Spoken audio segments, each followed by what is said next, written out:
Saber TV, gracias por estar con nosotros una vez más en su programa Hablemos. El día de hoy estaremos, conversando con la Procuradora para los Derechos Humanos, licenciada, doblemente licenciada, es abogada y también es psicóloga. Hablo de Raquel Caballero de Guevara. Gracias, licenciada, por estar con nosotros. Un privilegio volver a tenerla en casa. Bueno, muchas gracias. Para mí también es un gusto compartir con usted y con su teleaudiencia. Y me encanta que esté teniendo reuniones con personas en sí, general cristianas, católicos, evangélicos, y se reúnen para orar y para pedir por el país. ¿De dónde nace esa idea? Bueno, la verdad que la oración dicen que es el poder más grande de la tierra, así que en todas las religiones también se ora, y así que creemos que es importante, ¿verdad?, pedir la bendición del Todopoderoso. ¿Qué ha cambiado en su oficina desde que oran? Mi carácter, va a decir la licenciada. La verdad que todo, todo. Pero habrá todo. gente que se opone. Yo creo que sí, mire, pero podría ser la minoría realmente, ¿verdad? Porque yo creo que lo importante aquí es reconocer que hay un ser supremo, ¿verdad?, que dirige los pasos de todas las personas, y pues respetando la fe de todas las personas y respetando también el Estado laico, que también se habla de eso, de la laicidad del Estado, ¿verdad? Y también en atención a lo que dice el artículo 25 de nuestra Constitución, que es la Carta Magna, que rige a todas las personas en nuestro país, que se habla de la libertad de cultos y se habla también de la libertad de las religiones, de los credos, ¿verdad? Entonces, respetando todo eso, hacemos ese tipo de acción. Leí algo, porque no estuve presente, que alguien presentó una demanda, si me estoy mal me corrige, licenciada, por el nombre de nuestro aeropuerto, que alguien estaba demandando diciendo que por qué se llamaba Óscar Arnulfo Romero, más que todo en este aniversario de su natalicio después de 100 años, que eso violaba este artículo número 25 y no procedió. ¿Cuál es su opinión al respecto? Bueno, mire, son temas polémicos realmente, y hay temas que realmente pueden ocupar más de temas de agenda nacional, que la verdad que fijarse en temas de nombre realmente no tiene mayor importancia. Pero sí, si los objetivos son para resaltar el legado de un defensor de derechos humanos, como fue el legado de Monseñor Romero, pues estaría bien. Cuando ya es utilizada la figura con fines políticos partidarios, eso es lo que es cuestionable, ¿verdad? Licenciada, ¿qué concepto tiene de Monseñor Romero? Bueno, es como el primer defensor de derechos humanos en nuestro país, eso es innegable, ¿verdad? En el conflicto armado, pues la figura de él y todas las personas que se consideraban que sus derechos estaban siendo conculcados, llegaban a la oficina de tutela legal del arzobispado que él tenía, ¿verdad?, para presentar las denuncias. Y cada domingo él en sus homilías hacía la denuncia respectiva sobre estas situaciones. Para muchas personas, incluso católicas, no les pareció muy bien la figura de Monseñor. Para algunos, de hecho, yo tengo una muy buena amiga mía que me dice que él era agitador de masas. Bueno, yo respeto cada posición, ¿verdad? Lo que veo yo como defensora de derechos humanos, para mí la figura de él ha sido como un defensor de derechos humanos, independientemente de las diferencias de ideologías que podamos tener, ¿verdad? Pero no podemos negar el legado que como defensor de derechos humanos él ha tenido en nuestro país y en el mundo entero. De hecho, cuando a esta mañana, por cierto, se estaban llevando a cabo una actividad que no pude quedarme a la misma, sobre la importancia de la educación en derechos humanos. Y alguien me preguntaba sobre la figura de Monseñor Romero, que en algunas cátedras en algunos países ya ponen la figura de Monseñor Romero como ejemplo de defensor de derechos humanos. Entonces, es decir, que el legado no solamente es para El Salvador, sino también para América Latina. ¿En algún momento tuvo el privilegio de asistir a alguna homilía de Monseñor Romero? Bueno, que yo estaba muy jovencita cuando a él lo asesinaron. De hecho, estaba el día de ese domingo 30, recuerdo, porque estaba en una iglesia, cuando eran el sepelio de él. Yo tendría ya van a calcular los años, van a calcular los años, no importa, no importa. Yo tenía 17 años, ¿verdad? 16 o 17. Y después de haber pues él pasado la presencia del Señor, ¿ha tenido acceso o curiosidad por escucharlo? Fíjese que, mire, la verdad que en la colonia donde yo vivía, todo el mundo escuchaba las homilías de Monseñor Romero. Entonces, es por demás que uno no escuchara más de alguna de la figura. Y también, con la familia de mi esposo es migueleño y él era el padre Romero, él había casado a sus papás, los bautizó, los confirmó y no sé qué, otras cosas más. Entonces, para él era muy cercana la figura de él, y quizás a través de él he conocido un poquito más sobre la historia, sobre la biografía, sobre todas las acciones. Y bueno, y también desde el enfoque de derechos humanos, pues también recoger también esta figura, ¿verdad? Que para algunos polémicas, pero ahora con digamos, reconocimiento que la Iglesia Católica le ha dado, ¿verdad? De acuerdo a estas creencias, la beatificación, y entiendo que está en proceso de canonización, entiendo. ¿Verdad? Ahora, pregunto, ¿qué otra figura tenemos en El Salvador después o al lado de, o antes de Monseñor Romero, que pueda considerar usted ahora como cabeza de la Procuraduría para los Derechos Humanos, como una defensora de los derechos humanos en El Salvador? Bueno, también se han dado muchas figuras. Yo creo que el legado importante que dejaron incluso mis antecesores, el doctor Carlos Mauricio Molina Fonseca, ¿verdad? Que fue el pionero en la institución, fue el que abrió brecha, ¿verdad? En los acuerdos de paz, como la institución a la que actualmente represento. Él fue creada y es uno de los acuerdos de paz. Entonces yo creo que es importante la labor que cada uno ha venido realizando, y algunas también otras figuras, ¿verdad? Como algunos temas y algunas personas que han sido un poco emblemáticas, pero en términos generales respetadas también, como la figura del ahora cardenal Gregorio Rosa Chávez también, ¿verdad? Que él sí estuvo muy cerca de Monseñor Romero, ¿verdad? En toda su trayectoria. Y yo creo que es importante reconocer estos liderazgos y este reconocimiento que el líder católico a nivel mundial le da a la figura del actual cardenal. Creo que también es un reconocimiento a la labor que Monseñor Romero hizo en el país. Según entiendo, el cardenal ha dicho, porque él es parte de la Comisión Nacional de Búsqueda, de la cual yo soy presidenta de la comisión, y él es también comisionado, ¿verdad? No nos hemos podido reunir por las mismas razones de la investidura de él, ¿verdad? Pero reconocemos ese liderazgo mundial que tiene también la figura del jerarca católico, ¿verdad? Que también pueda influir en las agendas mundiales de cada uno de los países. Y en ese sentido, la figura del ahora cardenal recobra esa importancia, y también puede incidir también en la dinámica de nuestro país, sobre todo porque es un país que a 25 años de la firma de los acuerdos de paz, y estamos en un año denominado de la cultura de paz, no hay paz en nuestro país, y esto por diversas situaciones. Entonces, en una figura mundial que recobra ese carácter, creo que podría también coadyuvar a las diferentes dinámicas en nuestro país. Y creo que es de reconocer, ¿verdad?, esos liderazgos. Licenciada, como procuradora de los derechos humanos, ¿podemos llegar a una conclusión quién mató a Monseñor Romero? Pues mire, yo creo que si nos ponemos en ese plan, fíjese que a mí me gusta su pregunta, porque eso nos permite reflexionar de muchas formas cómo enfrentar la situación, porque ahorita no hay paz en nuestro país. Entonces, quiero explicarlo así.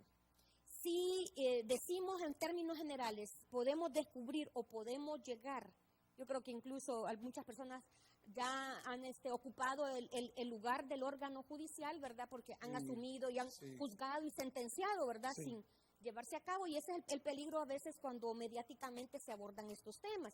Entonces yo creo que pudo haber sido en un momento el odio hacia las demás personas, a las diversas formas de pensamiento, creo yo. Entonces, no descansa solo en una persona, en quien ideó o en quien ejecutó, sino más bien era un contexto social en el momento que vivíamos en los años 80, ¿verdad?, que iniciaba pues la ofensiva, la guerra civil en nuestro país, a raíz también del asesinato de Monseñor Romero y otros otros también jerarcas católicos que se habían dado en el 77 con el padre Rutilio Grande, también un jesuita que también estaba ejerciendo un liderazgo en la zona norte de San Salvador y otros aspectos. Entonces, y la situación que tuvimos como país de esa dura guerra civil, una guerra fratricida, una violencia entre hermanos y hermanas, ¿verdad? Incluso yo he pensado y hemos estado haciendo algunas reflexiones con algunos colegas sobre esta situación,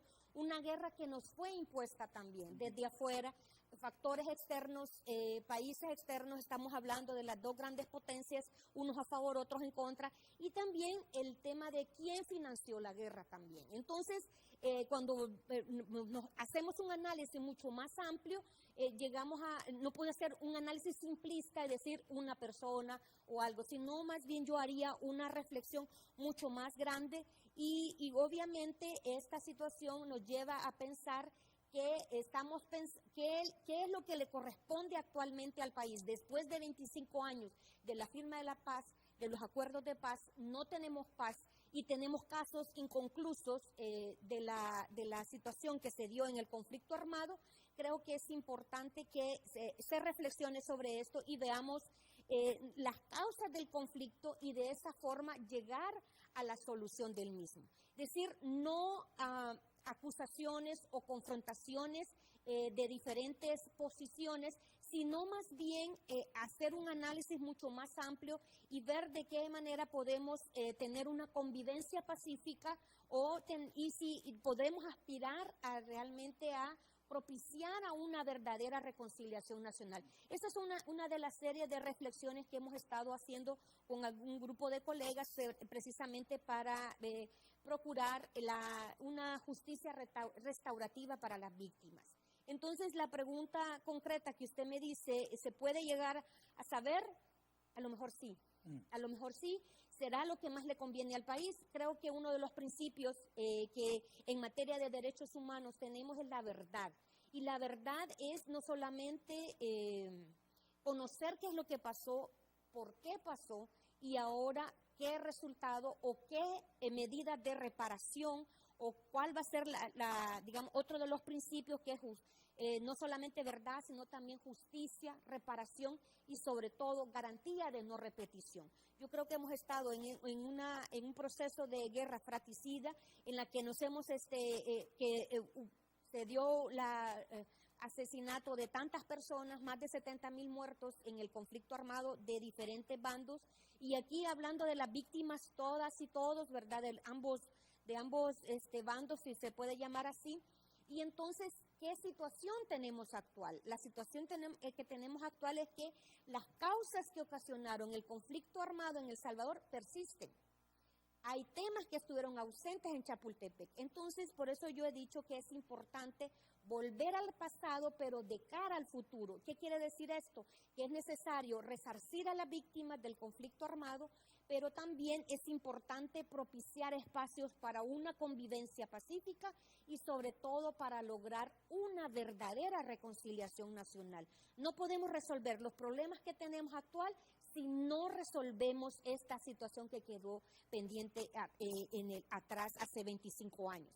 Entonces, este tema nos lleva a pensar y analizar también la sentencia que declaró la inconstitucionalidad de la ley de amnistía que emitió la Sala de lo Constitucional, porque esta sentencia lo que da una oportunidad para promover recursos judiciales tendientes a buscar quienes mataron a Monseñor Romero, si hablamos en plural o en singular, no creo que sea singular, tiene que ser plural, y entonces empieza la lista. Quiénes mataron a fulanito, quiénes mataron a sutanito, quiénes colaboraron y contribuyeron en las diferentes masacres, situaciones que no pueden negarse a estas alturas, ¿verdad? Por la serie de pruebas muy fehacientes que están ahí, no solamente las osamentas, sino los testimonios de las víctimas y de sus familiares, situaciones que El Salvador ya no puede negar. Entonces, aunque lleguemos a la presidencia de la República. yo creo que no hay ninguna situación que escape, ¿verdad?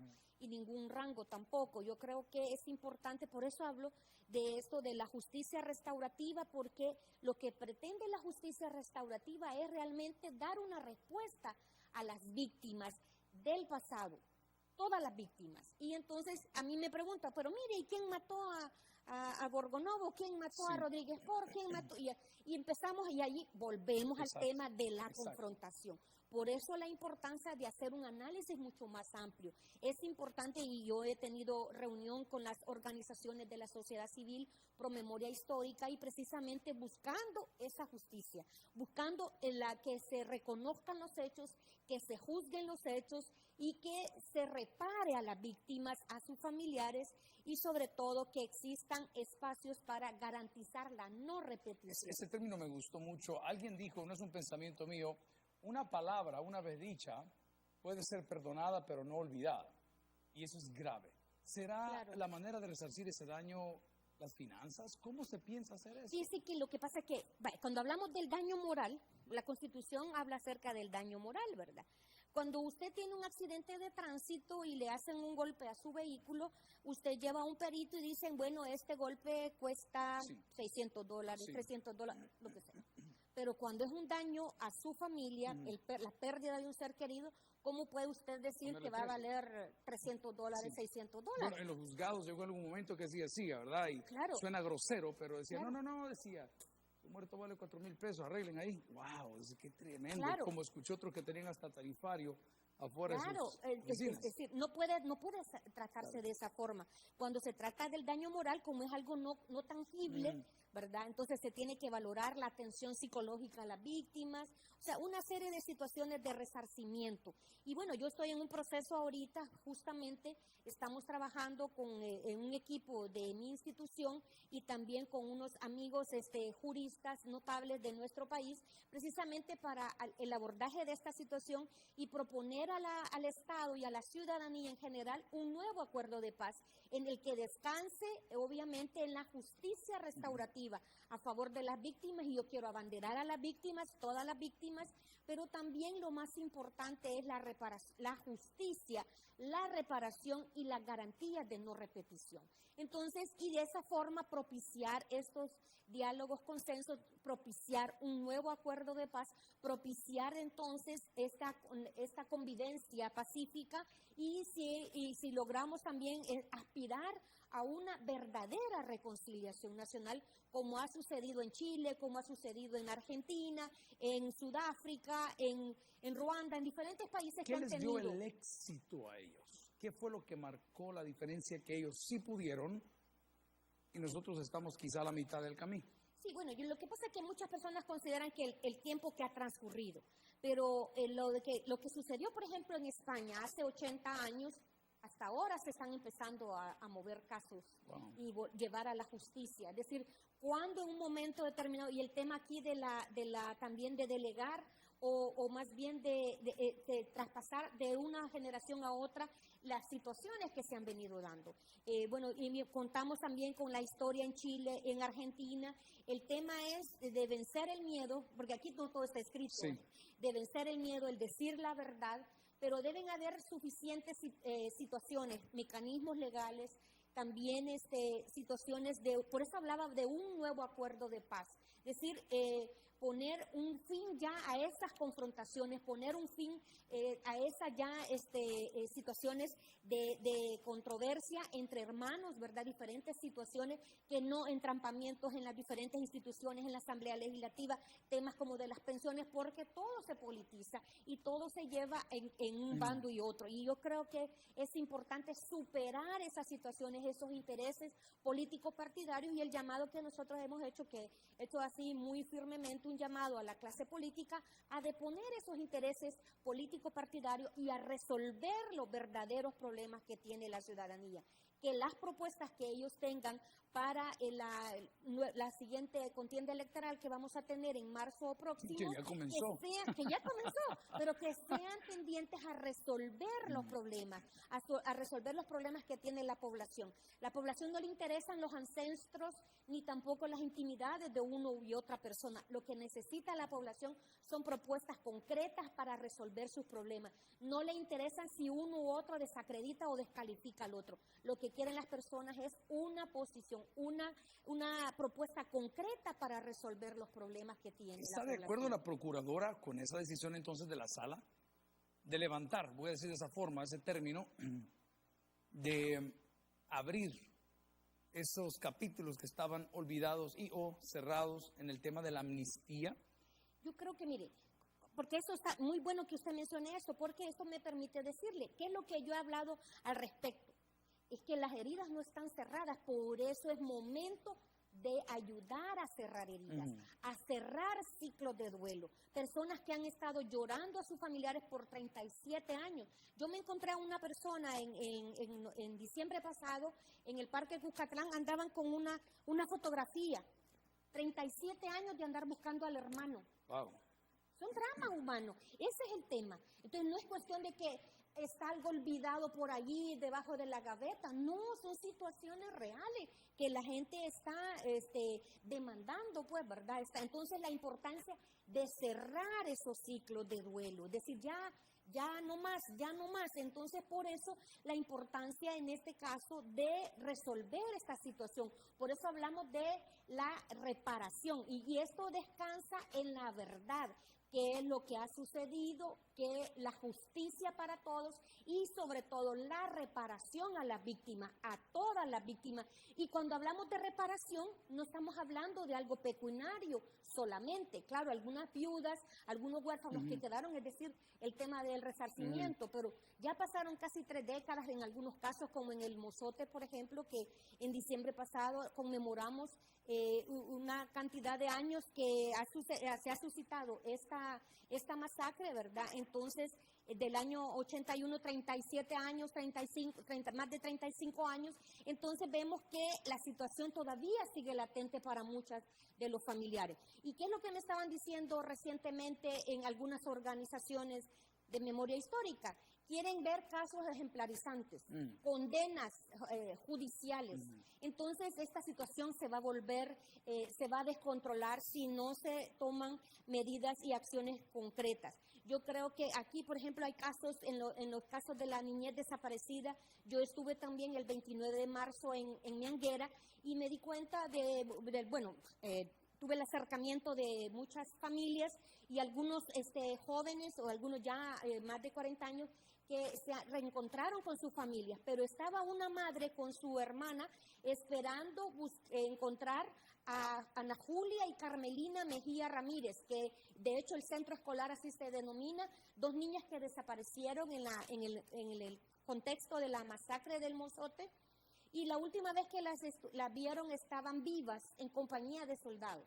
Entonces ella espera que las niñas estén vivas, bueno, ahora adultas, ¿verdad? Entonces, que la mamá de ellas pueda tener una vejez tranquila sabiendo que sus hijas están en España, por ejemplo, o que están en Inglaterra, qué sé yo, Increíble. ¿verdad? Entonces, situaciones como esas que se puedan dar. Entonces, yo platicando un día de estos con familiares de algunos militares, eso les decía, ¿qué tal si también, por qué todos y todas podemos contribuir a mejorar estas condiciones y a lograr esta verdadera reconciliación nacional? ¿Qué tal si uno de sus familiares dice dónde está Ana Julia, dónde está Carmelina? Claro. Como para poner un ejemplo, ¿verdad? Claro. Pero cuando estamos hablando de la niñez desaparecida, y usted me va a decir, ¿quién va a querer hablar si las condiciones Exacto. están como están ahorita? Sí. Entonces es necesario algún mecanismo, podría ser legal. No va a ser una tarea fácil. No es una tarea fácil, pero creo que vale la pena para propiciar una verdadera reconciliación nacional en nuestro país. Yo recuerdo, fíjese, licenciada, que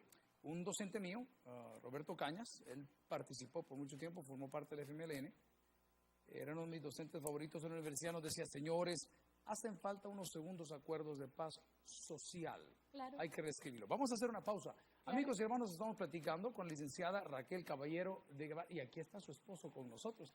Aunque no lo ve, nos está dando las buenas vibras. No nos cambie, ya volvemos a su programa Hablemos, aquí en Taber TV.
Con Jesús.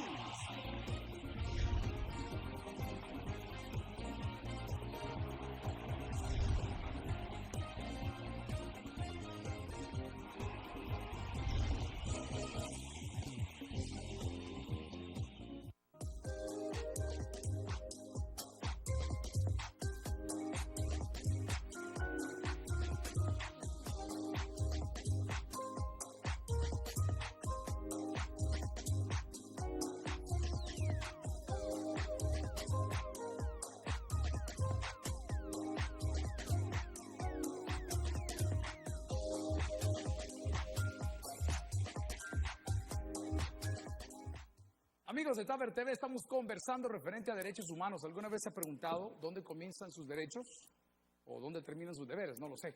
Pero el día de hoy lo estamos averiguando con la licenciada Raquel Caballero de Guevara. Nos acompaña la Procuradora para los Derechos Humanos. Tremenda labor la que se le ha encomendado. Ha hecho un muy buen papel. Licenciada, fuera de cámara le hice una pregunta un poco rara y preguntaba, ¿quiénes vulneran más, si es la palabra correcta, los derechos en El Salvador? ¿Los de derecha, los de izquierda? ¿Y quiénes lo hicieron en la época de la guerra? Bueno, lo que sucede es que si hacemos un análisis de ese tipo en el conflicto armado, porque aquí si me ponen a hablar a mí que quién es el bueno y quién es el malo, sí. no quiero esa respuesta así, ¿verdad?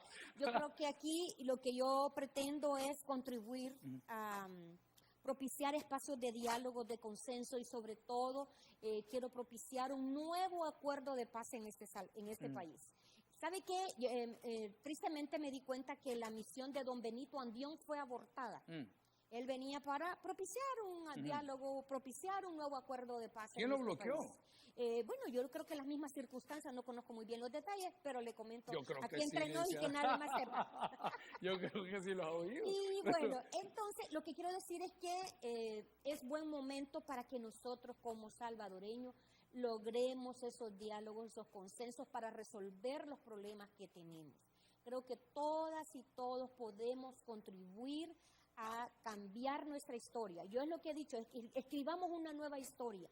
¿Qué significa esto? Un nuevo acuerdo de paz, un acuerdo de paz social. Los temas que estuvieron ausentes en Chapultepec, que podamos retomarlos ahora, pero es importante que se resuelva el pasado.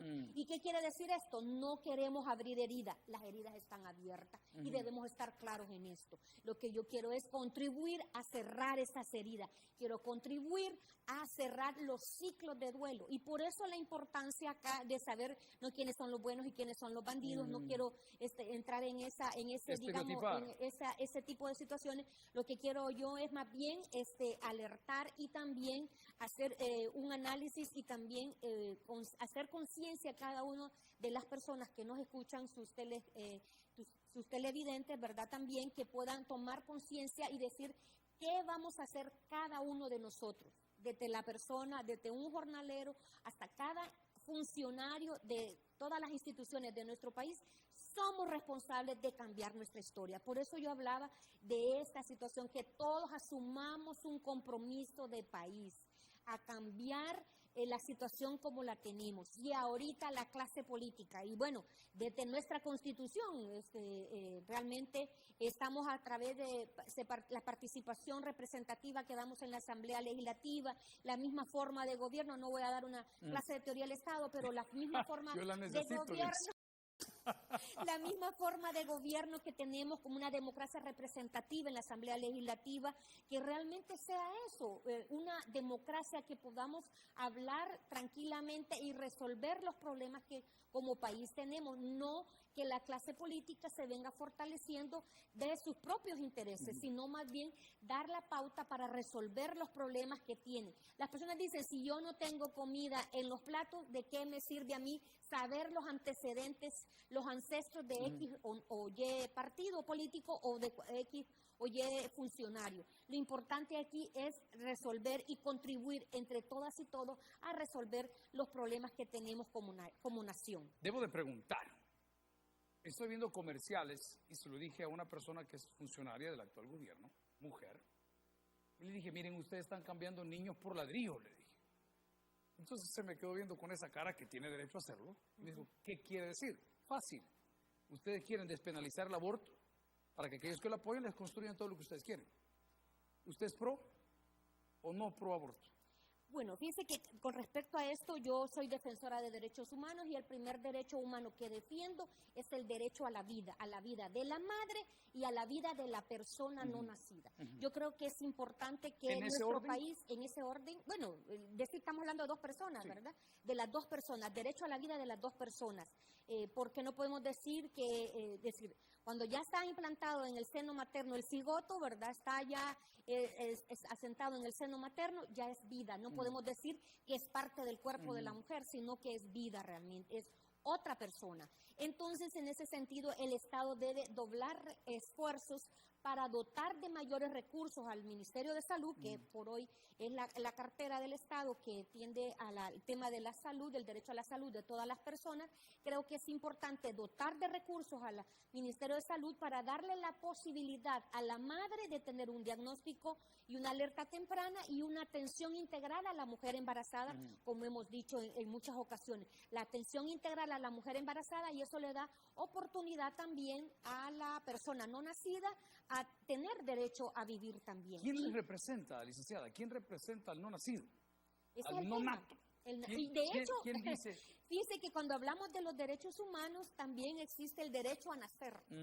Entonces, los derechos humanos son todos, no solo uno, sino que todos y para todos. Esa es la universalidad del derecho. Y hay discursos en esto muy confrontativos y yo he sido víctima de muchos de ellos, pero no importa, voy a mantenerme firme a defender la vida. ¿Quién le tira piedras así en español, como diría don Will Salgado?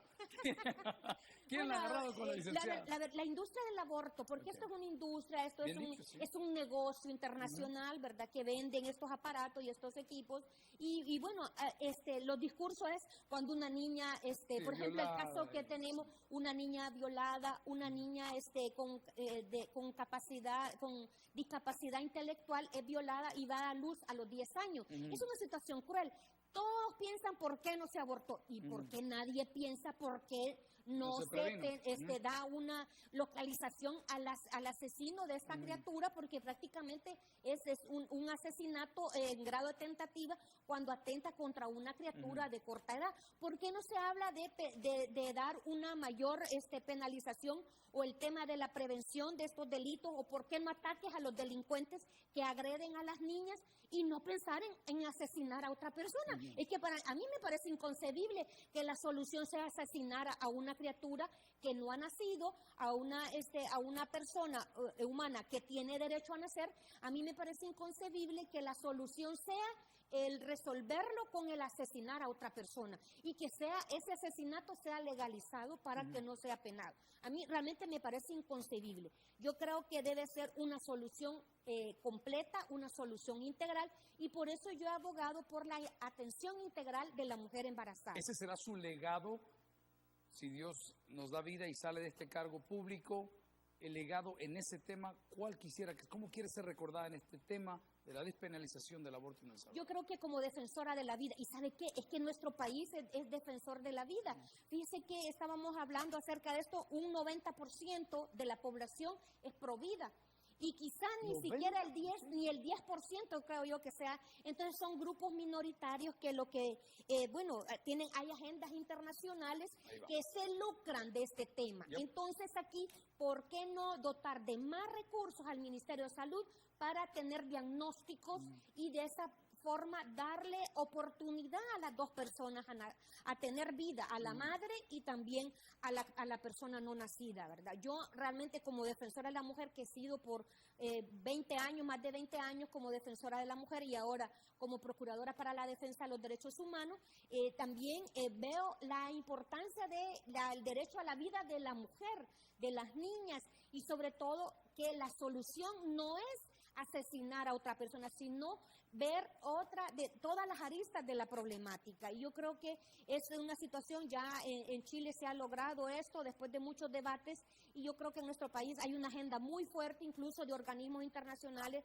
de Naciones Unidas, lamentablemente, ¿verdad? Pero ya es una situación muy fuerte en nuestro país, que creo yo que se debe respetar la soberanía nacional y las leyes en la materia, ¿verdad? También nuestra Constitución establece también la figura y también el derecho de la persona que está por nacer, que es como persona humana, según lo que establece nuestra Constitución en el artículo 1. Y de hecho, de eso se habla también de la reforma constitucional, que por el momento yo lo veo muy cuesta arriba.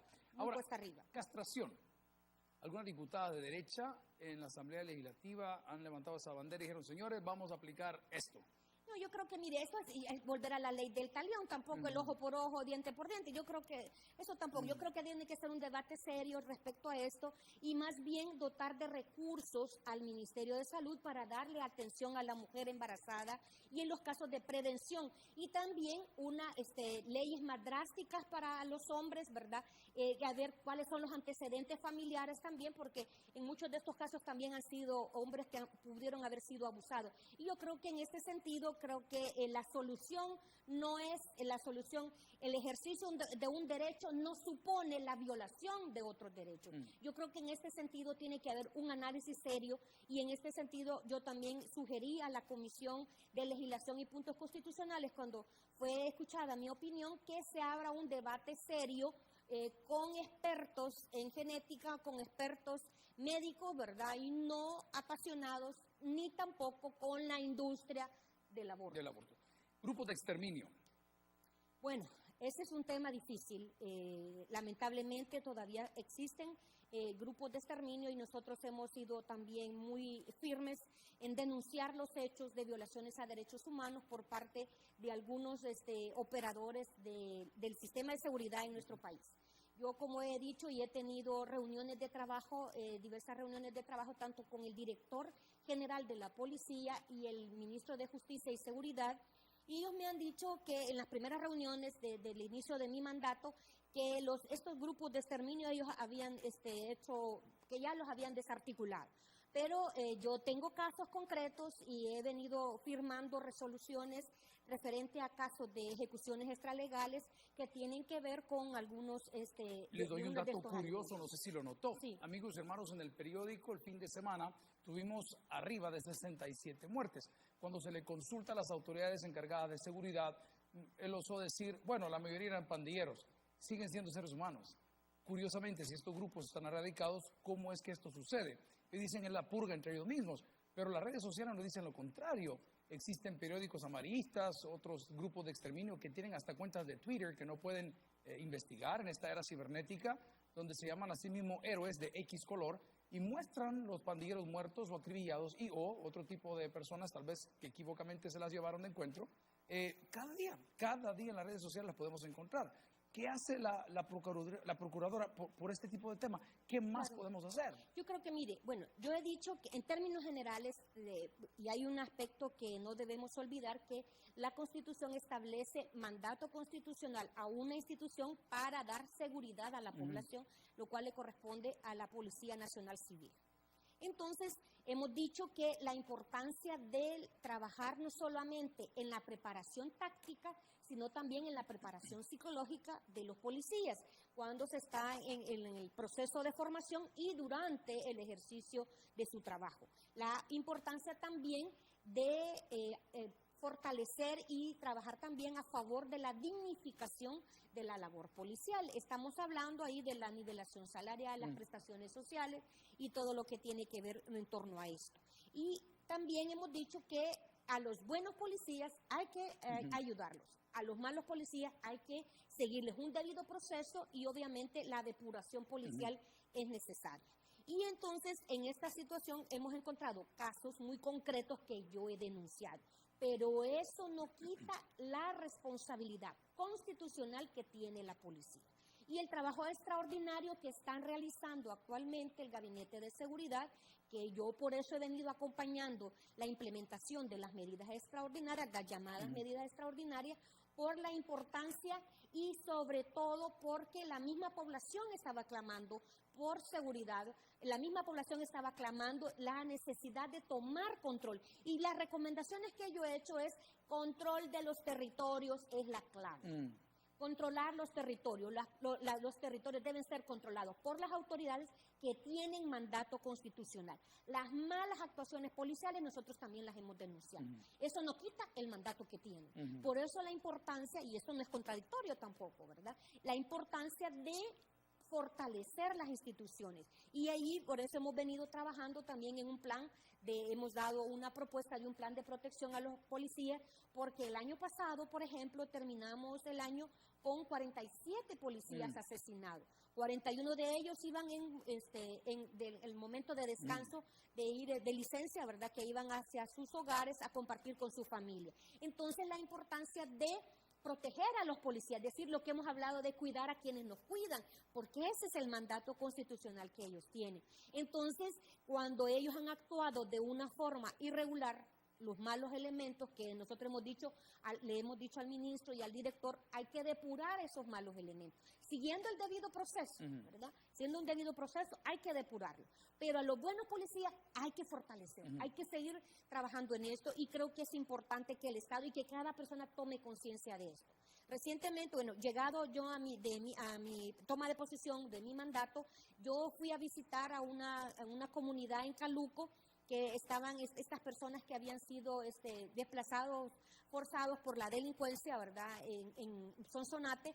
Yo fui a visitarlos y recientemente mi procuradora adjunta de Derechos Civiles, Roselena Ramos, ella fue a visitar a las familias que habían retornado. Entonces, la importancia, como hay presencia policial, la gente está tranquila. El tema es, lo que hemos dicho, es el control de los territorios por parte de las autoridades. Cuando hay elementos malos, nosotros también hemos hecho las denuncias firmes al ministro y también al director de la policía. Y en eso pues vamos caminando en estos temas. No es fácil porque la situación no es fácil porque no solamente estamos hablando del fenómeno pandilleril, estamos hablando también del crimen organizado y también que trasciende a nuestras fronteras. Entonces la situación es compleja. Bueno, tenemos acuerdos incluso aquí de los tres países, Honduras, Guatemala y El Salvador, ¿verdad? Entonces, creo que también las actuaciones que estén haciendo en esta zona, que es la zona donde está el crimen organizado, es importante entonces el combate a la delincuencia y el apoyo que se ha recibido, un apoyo fuerte también de los Estados Unidos para el combate al crimen organizado y sobre todo el narcotráfico, ¿verdad? Desempeño de la Fiscalía General de la República Bueno, yo creo que al que a algunos no les guste, ¿verdad? Y sobre todo a algunos están todavía viendo cómo justifican algunos ingresos. Creo que nunca habíamos tenido una fiscalía como la que tenemos ahora. Creo que la labor que está realizando el fiscal general de la República, una labor extraordinaria, muy valiente, ¿verdad? Porque nunca en la historia de nuestro país habíamos tenido un presidente detenido, un presidente ¿Va a ser el preso. único? Yo espero que no, porque yo creo que ya hay más conciencia en la población, hay más conciencia, la población está mucho más, más cercana también Licenciada, y perdón. va siguiendo también Eso los es pasos. usted que es conocedora de la ley, debo de preguntar. ¿Puede ser esto retroactivo? O sea, estamos esperando que sí, ya mordió la ley al primer presidente, pero hubo antes de él 2, 3, 4, 5 que... Y entonces, Yo ¿llegará creo que, hasta mire, allá?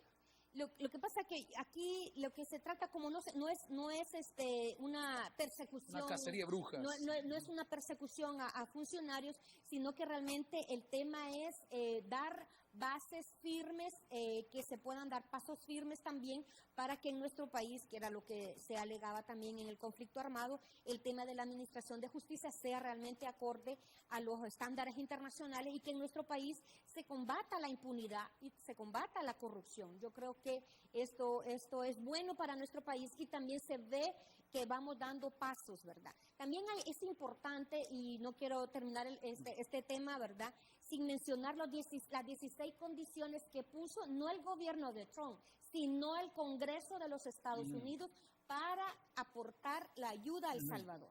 Entonces, esas 16 condiciones tienen que ver La prácticamente principal, la todas, corrupción, ¿verdad? casi Erradicar. todas tienen que ver con derechos humanos. ¿Ah, sí? Sí, casi todas prácticamente. Aquí viene una de esas curvas.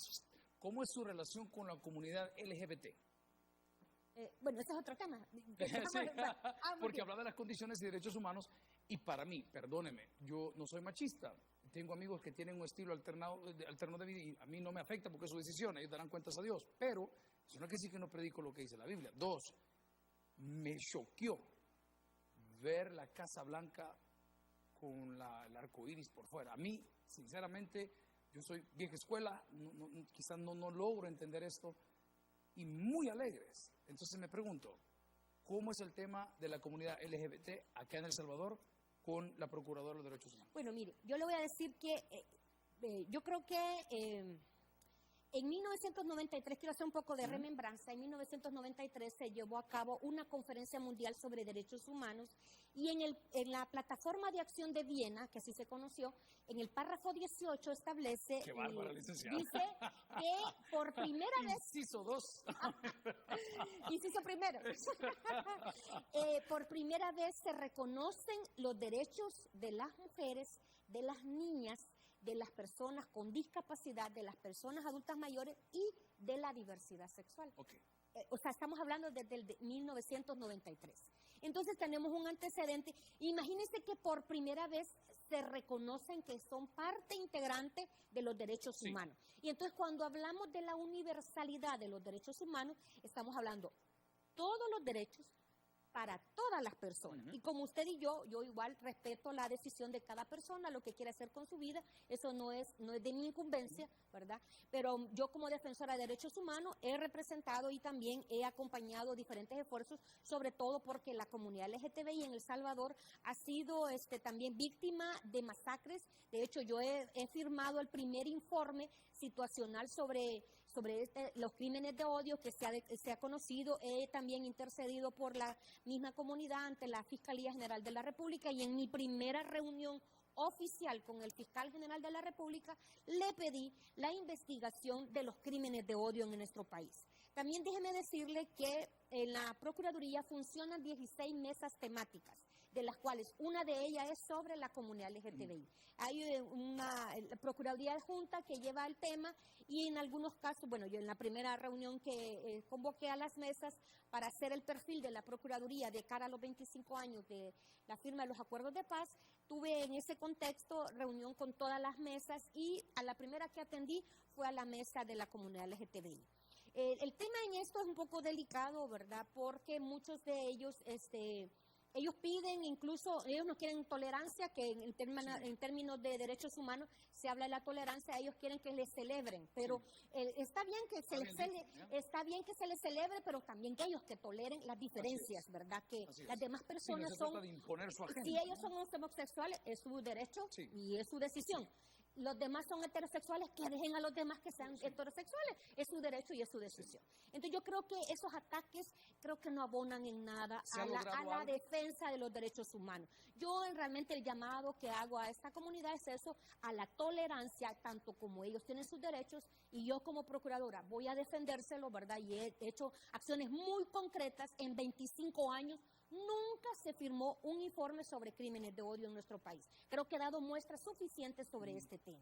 Entonces también quería mencionar esto porque la intolerancia y de los ataques que yo he recibido ha sido más de esta comunidad LGTBI. En diferentes instituciones no han sido escuchadas sus demandas. La única institución que se sienta con ellos somos nosotros. Y me atacan, ¿verdad? ¿Siempre? Siempre. Bueno, Siempre. hoy no va a ser la excepción. Bueno, a lo mejor. Procuradora. La verdad que estamos acá y yo creo que, y no se trata de estar en guerra, ¿verdad? Pero yo creo que es importante el respeto mutuo, es importante, cuando hablamos de universalidad, estamos hablando de tolerancia mutua, y yo puedo celebrarle a usted su cumpleaños, ¿verdad? Pero usted también tengo derecho que usted, y hablamos del inicio de la bilateralidad de la norma, ya le hablamos de la bilateralidad de la norma, los derechos que usted tiene y los deberes que yo tengo. Es decir, el tema, tenemos derechos, pero también tenemos obligaciones. Yo quiero que me celebren, entonces tengo que celebrar lo que el otro decidió. Yo creo que eso es parte de la bilateralidad de la norma. Yo quiero agradecer el tiempo que nos ha brindado. Parece que se nos corrió en cosa de 10 minutos este programa, pero quiero dejar la cámara para unas palabras finales a nuestros televidentes. Bueno, estamos en el año de la cultura de paz en nuestro país. Yo hago un llamado a toda la población, a funcionarios y también a la población en general, a propiciar espacios de diálogo y ante cualquier conflicto, agotar cualquier mecanismo de diálogo para la resolución de los conflictos. Es importante que todas y todos podamos contribuir a fomentar una cultura de respeto a los derechos humanos para toda la población. Y de esa forma también estamos construyendo una cultura de paz. Como Procuradora para la Defensa de los Derechos Humanos, estoy para servirles.